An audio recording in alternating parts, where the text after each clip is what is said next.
नमस्कार, सत श्री अकाल, राम राम, साथ हमारी वणक्कम, प्रणाम। आप सभी का ऑल्टरनेट मीडिया में फिर से स्वागत है। मैं आपकी होस्ट गायत्री देवी और हमारे साथ जुड़े हुए संदीप सिंह जी। पिछले 2 दिनों से भूचाल मचा हुआ है एक पर्टिकुलर बिल को लेकर। बहुत से बिल जाते हैं, पर एक पर्टिकुलर बिल के ऊपर क्रिश्चियंस बहुत ज्यादा रिएक्टिव हो जाए, ये तो पहली बार सुनने में आ रहा है। संदीप जी, क्या है माजरा? Over to you. सबसे पहले सारे दर्शकों को नमस्कार गायत्री जी। और माजरा ये है कि ये जवाब है अमित शाह एंड मोदी सरकार का उन लोगों को कि 12 साल में आप लोगों ने किया ही क्या है। बहुत कुछ कर सकते थे, ये नहीं किया, वो नहीं किया। 12 साल में ही पता चला कि क्रिश्चियनिटी ने कितनी भारत की भूमि कब्जा रखी है। कब्जा तो रखी थी, ब्रिटिशर्स ने दे के गए थे। नेहरू ने कभी उन जमीनों को छुआ नहीं। भाई, आप अंग्रेजों से लड़े थे ना, तो अंग्रेजों के मिशनरीज ने जो लैंड कब्जा कर लिया भारत का, उसको क्यों छोड़ दिया था? और वो बाद में वो बढ़ाते गए क्योंकि उनको फुल फ्रीडम दी गई। बाकी तो नेहरू ने किस प्रकार से, कहाँ पे, कितनी, मतलब क्रिश्चियनिटी फैलने के लिए क्या क्या मुफीद माहौल बनाया, वो तो एक अलग कहानी है। नॉट ओनली नेहरू, इंदिरा गांधी वगैरह वगैरह। बिल ये कहता है कि अगर आप बाहर से एनजीओ के माध्यम से एफसीआरए कानून के अंतर्गत बिल में संशोधन हुआ है, और ये बिल भी एक जो ओरिजिनल बिल ला था वो भी सोनिया गांधी लाई थी इन लोग को फैसिलिटेट करने के लिए। तो बाहर से जो पैसे आते हैं, यहाँ के एनजीओ के अकाउंट्स में पैसे आते हैं, उन पर कुछ गाइडलाइंस हैं। अगर आप वो गाइडलाइन फॉलो कर रहे हैं, ओके। और अगर आप कन्वर्जन के लिए उस पैसे का यूज करते हैं, या अगर हमें पता चला, तो आपका रेट्रोस्पेक्टिव तरीके से जितनी प्रॉपर्टीज आपने बना रखी हैं उस पैसे से, वह भी सीज की जा सकती हैं। तो ये प्रॉपर्टीज तो भारत की भूमि पर ही हैं। तो इनको पता है कि जैसे ही इन जो अमाउंट इन्होंने लिया है उसका कोई हिसाब किताब नहीं है। आपको याद होगा 2014 में मोदी जी ने आते ही एफसीआरए कानून का जो है, जिस प्रकार से एक संशोधन किया था। संशोधन क्या किया था, हल्का सा उन्होंने कहा था वह हिसाब दे दो, बाहर से पैसा बहुत पाए हो आप लोग, हिसाब तो दे दो। हिसाब नहीं दिया, एनजीओ अपनी दुकान शट करके चले गए। उसके बाद ये बड़े बड़े थे, एमनेस्टी इंटरनेशनल, ग्रीन पीस, और इनके जो चलाने वाले थे आकार पटेल वगैरह। एक तो क्रिप्टोज का पता नहीं चलता ना कि क्रिप्टो है कि हिंदू है, क्योंकि नाम तो हिंदू रखे रहते हैं। अब तो यहाँ पर ये हो रहा है कि सीधे सीधे इसका विरोध, इस संशोधन का विरोध, आप सोचिए कि आई एम सॉरी, इसका विरोध कौन कर रहा है। एक कहानी सब लोग ने सुनी होगी, अली बाबा 40 चोर। उसमें क्या होता है कि मर्जीना जो है वो सारे ड्रम्स में खोलते हुए तेल डाल देती है, तो जिन ड्रम्स में चोर छिपे हुए थे बाहर निकल आते हैं खोलते हुए तेल पड़ते ही। ये वही हो रहा है। इसका नाम सुनते ही, इसके अमेंडमेंट्स को पढ़ते ही सबसे पहले बाहर कौन आता है? आर्क बिशप जोसेफ डिसूजा जी करन थापर से बात कर रहे हैं। और इनके पूरे जितने संगठन हैं, वो लोग जो है वो निकल कर बाहर आ गए कि ये तो बहुत गलत हो रहा है, ये लूट हो रहा है। किसका? क्रिश्चियन इंस्टीट्यूशंस का। किस बात का क्रिश्चियन इंस्टीट्यूशन? क्या कर रहा है भारत में? चर्च से क्यों चलता है, वेटिकन से क्यों चलता है? वेटिकन से गाइडलाइन आती है सारी, भारत के कानून नहीं मानते हैं। वेटिकन की गाइडलाइंस बहुत कायदे से मानने में लगे हुए थे। और ये सिर्फ ऐसा नहीं कि बड़े शांति के प्रतीक होते हैं जैसा बॉलीवुड फिल्मों में दिखाया जाता है। सबसे पहला मानव बम क्रिप्टो क्रिश्चियन आतंकवादी समूह एलटीटी ने बनाया था। और क्या हैवॉक जो है भारत, तमिलनाडु में और श्रीलंका में जो आग लगाई थी, ये क्रिप्टो क्रिश्चियन ही था, प्रभाकरन। और इनको फंड कौन करता था? नॉर्वे। नॉर्वे आके बोलता था हम मीडिएशन करेंगे, तुम्हारा क्या मतलब था यहाँ पर? और इस समय तमिलनाडु में जितना डीएमके और ये द्रविडियन मूवमेंट है, ये सब क्रिप्टो क्रिश्चियंस के द्वारा रूल किया जाता है। सो मच सो दैट कि डीएमके का जो पौत्र है, उनका जो चिराग है, उदयनिधि स्टालिन, वो हिंदू धर्म के बारे में क्या बोलता है, क्यों बोलता है? और प्रैक्टिसिंग क्रिश्चियन है। साउथ इंडिया में जगन मोहन रेड्डी और उनके पिताजी वाईएसआर रेड्डी क्रिश्चियंस। सरकारों में मुसलमान आज तक अपना जो है मुख्यमंत्री और प्रधानमंत्री नहीं बना पाया, और क्रिश्चियंस जो हैं आपके यहाँ पे सुपर पीएम, पीएम, सीएम, बस सब बने हुए बैठे हुए, आपको हवा नहीं है। क्यों? क्योंकि नाम हिंदू रख रखा है। और क्या किस प्रकार की फैसिलिटीज दे रहे हैं अपने ही कन्वर्जन के लिए? मैं कहूँ कि उसके मैडम, लिए, ये रोक के लिए। जी कहते जी। बिरादरी पर अटैक हो गया है तो गलत नहीं होगा। उनके जितने भी करीबी थे, जो उनके मंसूबे थे, जो उनके सपने थे, लेकिन रिमेम्बर, मैं भारत को जितना नुकसान इस पर्टिकुलर महिला ने पहुंचाया है, इस इटली की केटली ने, हम लोग मजाक में कहते हैं, बट अब मैं सीरियसली कहती हूँ, जितना इन्होंने नुकसान पहुंचाया, संदीप जी, किसी भी भारत के दुश्मन ने उतना नुकसान नहीं पहुंचाया जितना इस अकेली महिला ने पहुंचाया। राजीव गांधी के हनी ट्रैप होने का जो नुकसान हमने देखा है ना, पूरे ट्राइबल्स बेल्ट्स में, पूरे नॉर्थ ईस्ट बेल्ट्स में, पूरे पंजाब, नेपाल, नेपाल में, छत्तीसगढ़ में, आप नेम इट, साउथ इंडिया में, सारी जगह कहाँ से आ रही मिशन मिशनरीज? क्यों ऐसा है कि there is a parallel line कि जब सोनिया की एंट्री होती है तभी क्रिश्चियन मिशनरीज एकदम सुपर एक्टिव हो जाते हैं, उससे पहले वो दब दबा के छुप छुपा के काम करते थे। चौड़े होकर इस, क्रिश्चियन मिशनरीज आज के डेट में धमकी देते हैं, धमकी, कि हम तुम्हें इन, देख लेंगे। किसका है शय? जी। इनका जो सबसे अच्छी इस बिल की जो टाइमिंग है ना, वो बड़ी शानदार है। वो आती है 31 मार्च के बाद। 31 मार्च को अमित शाह जी ने एक डेडलाइन दी थी कि नक्सल्स को सबको मैं समूल नाश कर दूंगा, और वह उन्होंने कर दिया। तो अब देखिए, ये लोगों के, अब नक्सल्स भी किस इलाके में क्रिश्चियन कन्वर्जन, जितने नाम आपने लिए हमारे छत्तीसगढ़, झारखंड और इन जब जगहों पर आदिवासियों, दलितों को जो है क्रिश्चियन बनाने का पूरा कार्यक्रम चलता है। एक वहां पर प्रबल प्रताप सिंह जुदेव जी हैं, उनके वो और उनके पिताजी वो घर वापसी के कार्यक्रम जो है वृहद वृहद स्तर पर चलाते हैं छत्तीसगढ़ में। घर वापसी की जरूरत क्या पड़ रही है? घर वापसी की जरूरत इसलिए पड़ रही है क्योंकि वहां पर ये घुसे हुए हैं जंगलों में और क्रिश्चियन कन्वर्जन कर रहे हैं, और इनके आर्म्स कौन थे? नक्सल्स। अब जब नक्सलियों को निपटा दिया है, अभी मान लीजिए अगर पहले एफसीआरए आता तो ये लोग नक्सलियों को एक्टिवेट कर देते कि चलो हिंसा करो, कुछ करो, एक ब्लो बैक दो, हम तो अगर जा रहे हैं तो हम पहले इनके जो हथियार थे उसको निपटाया, हथियार वाले जो आर्म है, जो नक्सल्स थे उनको समूल नाश किया, उसके बाद इन पर जो है यह प्रहार किया है। आमतौर पे लोग क्या करते कि पहले फंडिंग काटते और उसके बाद वेपन्स वालों को रोकते, ठीक है, बट यहाँ पर ये उल्टा चला गया। एंड दिस इज ब्रिलियंट कि पहले इन्होंने जो लोग भारत को इंटरनली डिस्टर्ब कर सकते थे उन, और वो भी सशस्त्र तरीके से, उनको खत्म किया, वो सारी समस्या खत्म की। उसके बाद अब यह बिल लाया जा रहा है, और इसमें लोग कहेंगे कि क्रिश्चियंस के खिलाफ है, इसके खिलाफ है। ये प्रो भारत बिल है विशुद्ध रूप से, क्योंकि इसमें हिंदू भी बहुत सारे शामिल हैं जो एनजीओ से पैसा लेके बाहर का एजेंडा चलाते हैं। वो वृंदा गोवा किसका केस लड़ रही है? झूठ फैलाने वालों का। हम लोगों ने कई बार वीडियो की, इंदिरा जयसिंह किसका केस लड़ रही, किस प्रकार के केसेस लेकर जा रही है? कंसेंट एज कम कर दो, 18 से 16 कर दो, और उसके बाद जो है मतलब, और एलजीबीटी वो के एजेंडा सुप्रीम कोर्ट के माध्यम से लागू किया जा रहा है, सरकार में नहीं है। लेकिन भारतीय समाज, जिसने एक हिंदूवादी विचारधारा को, हिंदूवादी समाज के जो परिवारों को पास रखने में, परिवारों को प्रोटेक्ट करने के लिए जो सरकारें बनती हैं, या जो हमारी मानसिकता होती है, परिवार को तोड़ने वाले सुप्रीम कोर्ट के माध्यम से अपना जो है वो चला रहे हैं, एजेंडा चला रहे हैं। इनके भी एनजीओ बंद होंगे। और ये पता है क्या, इनके एनजीओ में पैसा आता था, इनकी लग्जूरियस लाइफस्टाइल जो है वो इनके एनजीओ के माध्यम से चलती थी, बाहर से पैसा आता था। ये देश का भला क्या कर रहे थे? देश का भला करने की इतनी आग लगी हुई कि अमेरिका घूम रहे, वहां से पैसा लेके आ रहे हैं कि हम देश का भला करेंगे। और इनको नेता कौन से चाहिए? जो जनता में भला करते हैं। इनको नेता चाहिए राहुल गांधी, इनको चाहिए सोनिया गांधी, इनको चाहिए अखिलेश, तेजस्वी, लालू, मुलायम, जो जनता को प्रताड़ित करते हैं, लेकिन जनता की भलाई के लिए एनजीओ बनाकर बाहर से पैसा लेकर आते हैं।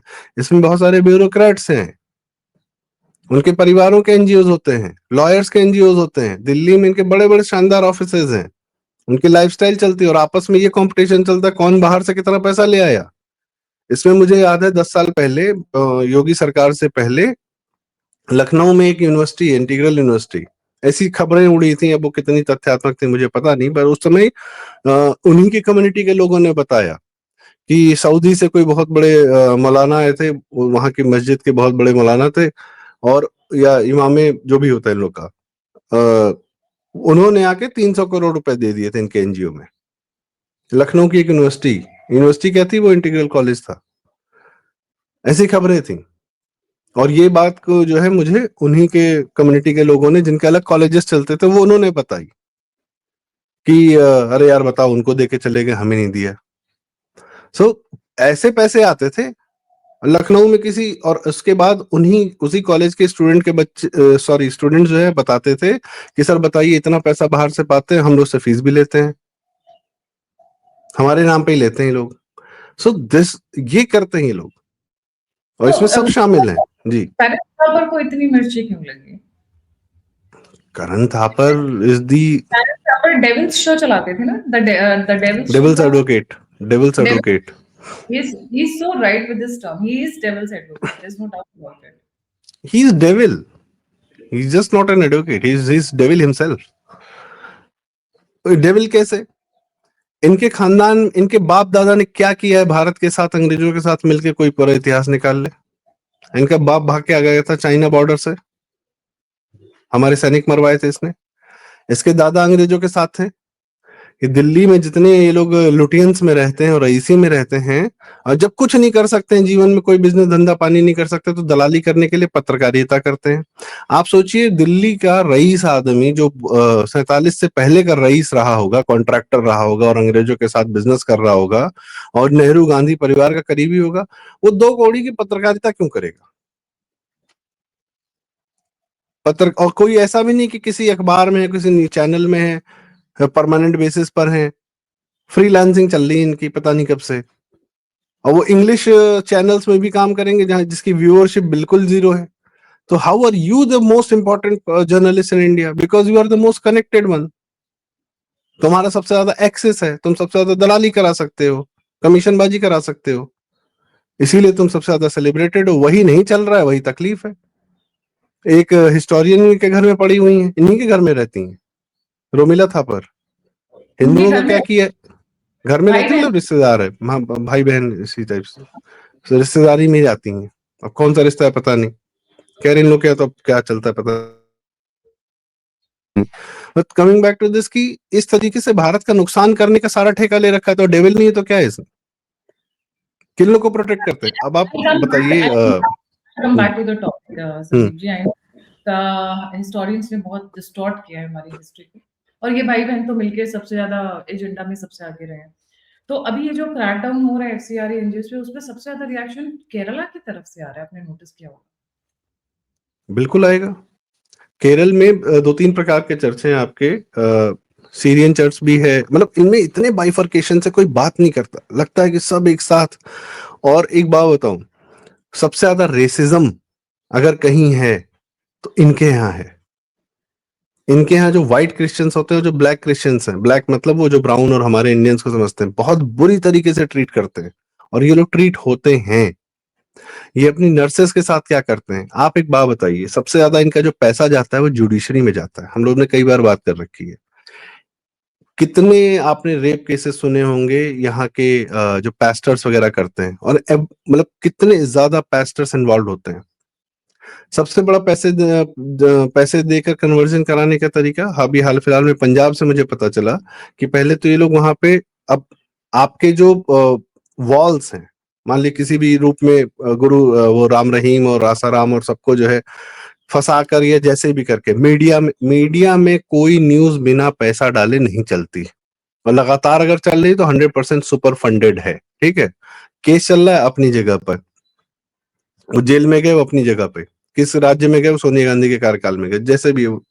एक हिंदू जनता वहां पर बिलीव करती थी, वो लोग कुछ काम भी करते थे. कुछ लोगों से मेरी मुलाकात हुई जो उनके वो मानते थे गुरु, और वो लोग वाकई में विनम्र लोग हैं. वाकई में वो लोग ऐसे लोग हैं जहां पर बहुत सारी सेवा समाज के कार्य करते थे. उन गुरुओं को हटाया पहले रास्ते से, मीडिया फंड करके और जुडिशरी में लगा के. उसके बाद जनता खाली हो गई तो उनको पैसे दे के कन्वर्जन चालू कराया. उनको, उस जनता को, पंजाब में जनता को भ्रमित करने के लिए और इन्फ्लुएंस करने के लिए सिख स्वरूप में क्रिश्चियंस बनाए, सबसे इन्फ्लुएंशियल लोगों को समाज के पकड़ा और 1-1 करोड़ रुपया दे के एक परिवार को क्रिश्चियन बनाया, और उसके बाद सिख स्वरूप में उनसे हालेलुया बुलवाया. उसके बाद अब क्या, अब जट सिख पूरी तरीके से कन्वर्जन के मोड में जा रहे हैं. जट सिख, सिख स्वरूप में अमृतधारी, वो क्रिश्चियन हो जा रहे हैं, हालेलुया बोल रहे हैं, पता नहीं क्या क्या कर रहे हैं. वो यीशु दी बल्ले बल्ले चल रहे हैं वहां पे, आपने हमने देखा हो जलंधर में. सिर्फ और सिर्फ पैसा फूंक के ये तमाशा किया जा रहा है. किस लिए? ताकि पॉलिटिकली पंजाब में कभी भी हिंदूवादी या राष्ट्रवादी सरकार कभी ना आने पाए. आप सोचिए जहां इनका इन्फ्लुएंस है वहां पे हिंसा के अलावा है क्या? नॉर्थ ईस्ट में इनका इन्फ्लुएंस था, हिंसा ही हिंसा होती थी. 2014 से पहले नॉर्थ ईस्ट के बारे में हमें क्या खबरें मिलती थी? हमें क्या पता था कुकी और मैतेई कौन है, और कुकी जो है क्रिश्चियन है और मैतेई हिंदू है? जो जनजाति हजारों साल से साथ में रह रही है, थोड़ी बहुत झड़प कहीं भी हो जाती है, उसको इन्होंने हिंसात्मक बना दिया।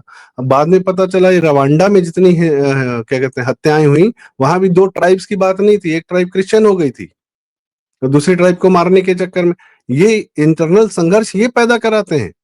हिंदुओं को लड़ाने का, जाति में बांटने, जनजाति में बांटने का कार्य ये ये करते हैं जी। अफ्रीका के हर कंट्री में इन्होंने ट्राइब्स को क्रिश्चियंस बना दिया। और एक बड़ी इंटरेस्टिंग बात है, ट्राइब्स चर्च भी जाते हैं पर वो अपने ट्रेडिशंस भी फॉलो करते हैं। ये बड़ा मजेदार है। इस पे मैं कभी अलग से शो करूंगी। बट जिन वो चर्च ट्राइब्स ने इनकी बात नहीं मानी उनको समूल नाश कर दिया। ऑस्ट्रेलिया की ट्राइब्स और अमेरिका की रेड इंडियन ट्राइब्स। हाँ, और कमिंग बैक टू पंजाब, खालिस्तानी आंदोलन कौन फंड कर रहा है? पंजाब में इतनी जब से क्रिश्चियन होना शुरू हुआ है पंजाब बर्बाद होना शुरू हो गया है। तो ये इन्होंने भारत को दो हिस्सों में बांट रखा है, आधा हिस्सा मुसलमान ले जाएगा, आधा हिस्सा क्रिश्चियन ले जाएगा। वह हिंदू का क्या करेगा? बिखरा रहेगा पूरी दुनिया भर में। तो ये इन लोग की मानसिकता, और इसके लिए पैसे फंड करते हैं। और ये पैसे जो है रुकने चाहिए थे, बहुत सही समय पे बहुत सही बिल लाया गया है। यह भी देश के दुश्मन है और ये आपके हमारे पावर सर्कल्स में ज्यादा प्रोमिनेंटली बैठे हुए हैं। ये एक्चुअल जमील जमाली बैठे हुए हैं हमारे यहाँ में, बिल्कुल सही, हमें पता भी नहीं है। के ऊपर क्रैकडाउन हुआ है तभी तिलमिला उठा है पूरा का पूरा। सोनिया का नेटवर्क, राहुल का नेटवर्क, क्रिश्चियन मिशनरीज का नेटवर्क आपके ऊपर थोड़ी ना डाला है कि FCR is only for Christian missionaries. तो मिर्ची क्यों नहीं लग रही है? सारे बिल नहीं, इसमें हिंदू बहुत शामिल हैं, इसमें बहुत हिंदू शामिल है जिनको देश बेचने का बड़ा मन करता है जी। सारे सांप और सारे चूहे बिलों से निकलकर आ चुके हैं इस बिल के आते ही। And we were expecting this response actually. भाई। तेजस्वी यादव कैसे लालू यादव बिना पैसे लिए क्रिश्चियन हो गया है, और लालू यादव को क्रिश्चियन बना दिया है, तभी तो पूरे बिहार में क्रिश्चियनिटी का प्रचार प्रसार शुरू हो गया है। मोकामा यात्रा लेके जा रहे तेजस्वी। इन अनशेकेबल एरियाज थे हिंदूज के, एक था बिहार और एक था यूपी। मैं मेरे माध्यम से अगर यूपी में कोई उसको देख रहा है तो रिक्वेस्ट है यूपी सरकार को लिखें बिजनौर एरिया यूपी का क्रिश्चियन मिशनरी सुपरबली एक्टिव, क्योंकि मैं जहां पे हूँ that is not UP, I am very very far away from UP. But Bijnor की मेरे पास जितनी भी लड़कियां आ रही हैं, डोमेस्टिक हेल्प आ रही हैं, सब क्रिश्चियन में कन्वर्ट हुई हुई है, क्रिश्चियनिटी में। Their name is Hindu but they have converted to Christianity. Raebareli, Amethi, near Lucknow, Mohanlalganj चल रहा है इन लोग का क्रिश्चियन कन्वर्जन। पकड़े भी जा रहे हैं पर चल रहा है। अंदर ही अंदर ये खोखला करने की कोशिश कर रहे हैं जी। Thank you so much Sandeep भाई फॉर ज्वाइनिंग। सोनिया का सपना क्रिश्चियनिटी मतलब पूरे भारत को क्रिश्चियन बनाना, उसके ऊपर एक ये बहुत बड़ा प्रहार है। वक्त बताएगा कि कितना सक्सेसफुल है और कितना ये अटेम्प्ट टू स्टॉप इट है, बट कोशिश जरूर है। बहुत तगड़ी वो चल रही है इस वक्त। गायत्री जी, एक वो आखिरी लाइन कहना चाहूंगा। जी आखिरी बात यह कि कृपया नेतृत्व में भरोसा रखें। बहुत कुछ ऐसा है जो आपको हमको पता भी नहीं है, लेकिन ऊपर जानकारी है, उस पर कार्य हो रहा है। तो यह भारत की सफाई तभी हो पाएगी। भारत बहुत बड़े गड्ढे में बैठा हुआ है। अभी एक छोटी सी बात कह दूंगा। अभी बात चल रही कि ईरान वॉर में जो है अंडर सी केबल्स काट के मतलब ओवरऑल वर्ल्ड का जो आईटी सेक्टर है या जो इंटरनेट सेक्टर है उसको डिस्टर्ब करने का प्रयास कर सकता है ईरान। ठीक है, उसने अमेजोन के वेब सर्वर्स पर भी हमला कर दिया है। भारत अपने इस समय सेमीकंडक्टर फैक्ट्रीज बना रहा है, अब अपने सर्वर्स खुद बना रहा है, और अपने जब सर्वर्स बना लेगा फिर अपने डेटा सेंटर्स बनाएगा, तब जाके अपने आप को भारत के अंदर का जो भी एक लोकल एरिया नेटवर्क टाइप का है उससे बचा पाएगा और उसको सस्टेन कर पाएगा। आप सोचें हम कितने बड़े गड्ढे में बैठे थे, हम कितना ज्यादा डिपेंडेंट थे दूसरे लोगों पर। तो अभी हम कितने काम हमें अभी करने हैं, कितना समय लगेगा, उसके लिए सत्ता की निरंतरता, जिसके मन में भारत है, जिसके दिल में भारत है, उसका होना बहुत आवश्यक है। वरना हमें तो बिना हमारी जानकारी के खोखला कर दिया गया था। जी कहते हैं। Thank you so much Sandeep भाई फॉर ज्वाइनिंग। जाने से पहले सभी व्यूअर्स से रिक्वेस्ट है, please don't forget to like, subscribe and share the alternate media. अगर आप मेरी मदद करना चाहते हैं तो आप दिए हुए नंबर और यूपीआई पे मुझे मदद कर सकते हैं। आप मुझसे जुड़ना चाहते हैं, इन्फॉर्मेशन शेयर करना चाहते हैं तो सभी के सभी लिंक्स डिस्क्रिप्शन बॉक्स में। इसी के साथ जय हिंद, जय श्री राम, हर हर महादेव। हर हर महादेव।